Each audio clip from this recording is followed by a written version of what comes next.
आज के इस वीडियो में हम लोग कक्षा 10वीं गणित प्रश्नावली 3.7 का क्वेश्चन नंबर 5 को सॉल्व करेंगे। तो देखते हैं कि क्वेश्चन नंबर 5 क्या दिया गया है। क्वेश्चन में दिया गया है एक त्रिभुज ए बी सी में कोण सी इक्वल है 3 गुणे कोण बी के और 3 गुणे कोण बी इक्वल है 2 इंटू कोष्टक में कोण ए प्लस कोण बी के है।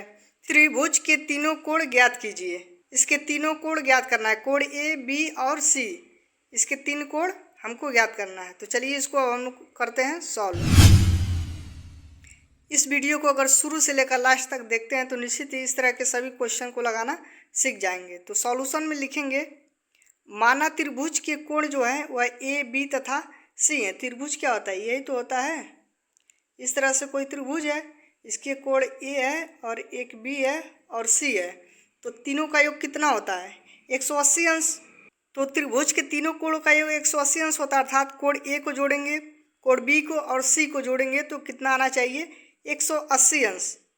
तो हम लोग क्या कर सकते हैं, कोण सी को इधर पक्षांतर कर देंगे अगर, तो कितना होगा? कोण ए प्लस कोण बी इक्वल कितना होगा? 180 माइनस कोण सी, क्योंकि कोण सी को पक्षांतर किए हैं। किस लिए पक्षांतर किए हैं वो आगे हम बताएंगे। अब यहाँ पे दोनों साइड और 2 से गुणा कर दीजिए। यहाँ पे इसमें भी 2 से और इसमें भी, तो 2 इंटू कोण ए प्लस कोण बी हो जाएगा इक्वल, इसमें भी 2 से गुणा किए हैं 180 अंश माइनस कोण सी। अब यहाँ पे दिया है क्वेश्चन में, यहाँ पे क्या दिया है? कोण सी इक्वल क्वेश्चन में दिया है कि 3 गुणे कोण बी। 3 गुणे कोण बी इक्वल किसके है? 2 गुणे कोण ए प्लस कोण बी के, अर्थात कोण सी इक्वल भी है इसके। तो यहाँ से हम लोग क्या कर सकते हैं, वैल्यू को रख सकते हैं। यहाँ पे 2 गुणे कोण ए प्लस कोण बी, यहाँ पे क्या है तो इसके स्थान पे हम लोग क्या लिख सकते हैं? कोण सी। तो चलिए इसको आगे अब हम लोग लिखते हैं।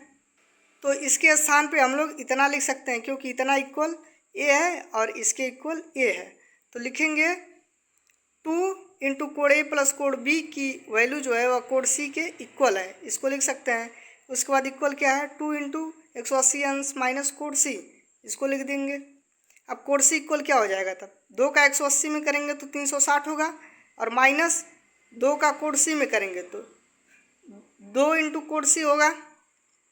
अब -2 कोण सी को पक्षांतर करेंगे इधर, तो -2 है तो +2 कोण सी हो जाएगा। इसको कोण सी और 2 कोण सी को ऐड करेंगे तो कितना होगा? 3 कोण सी इक्वल 360 अंश है। अब कोण सी की वैल्यू क्या हो जाएगी? 360 बटे 3 से काटेंगे तो कितना होगा? 120 अंश। तो कोण सी की वैल्यू आ गई 120 अंश। अब हम लोग क्या कर सकते हैं, वैल्यू को इसमें रखेंगे तो बी की वैल्यू निकल जाएगी। अब दिया है कोण सी इक्वल 3 गुणे कोण बी, यहाँ से कोण सी की वैल्यू रखेंगे तो बी की वैल्यू निकल जाएगी। चूँकि 3 गुणे कोण बी इक्वल क्या है? कोण सी, यहाँ पे दिया है क्वेश्चन में।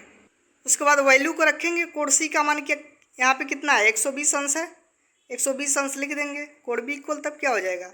3 को इस साइड और लाएंगे तो इसके बटे आ जाएगा, 3 से काटेंगे तो कितना होगा? 40। कोण बी की वैल्यू जो आ गई वह 40 अंश आ गया। अब हमको कोण सी और कोण बी का वैल्यू मिल गया, तो कोण ए की वैल्यू को हम लोग आसानी से निकाल सकते हैं। कैसे निकालेंगे अभी इसको बताएं कि इस तरह से कोई त्रिभुज है ए बी सी, तीनों का योग कितना होता है? 180 अंश। तो वही लिखें, परंतु कोण ए प्लस कोण बी प्लस कोण सी इक्वल हम लोग जानते हैं कितना होता है? 180 अंश। अब कोण बी और कोण सी की वैल्यू फाइंड आउट कर चुके हैं, तो कोण ए की निकाल सकते हैं। बी की वैल्यू क्या है? 40 अंश, उसको यहाँ पे रख देंगे। और सी की वैल्यू क्या है? 120 अंश, उसको यहाँ पे पुट कर देंगे। इक्वल 180 के इक्वल होना चाहिए। 40 और 120 को ऐड करेंगे तो कितना होगा? 160 अंश।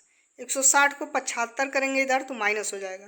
कोण ए इक्वल क्या होगा? 180 अंश माइनस 160 अंश, घटाएंगे तो 20 अंश आ जाएगा। कोण ए की जो वैल्यू आ गई वह 20 अंश आ गया। अतः त्रिभुज के जो कोण हो जाएंगे वह कौन कौन है? कोण ए की वैल्यू 20 अंश आया है, कोण बी का 40 अंश आया है और कोण सी का 120 अंश आया है। इस तरह से इस क्वेश्चन को हम लोग बहुत ही आसान तरीके से सॉल्व कर सकते हैं। Thanks for watching.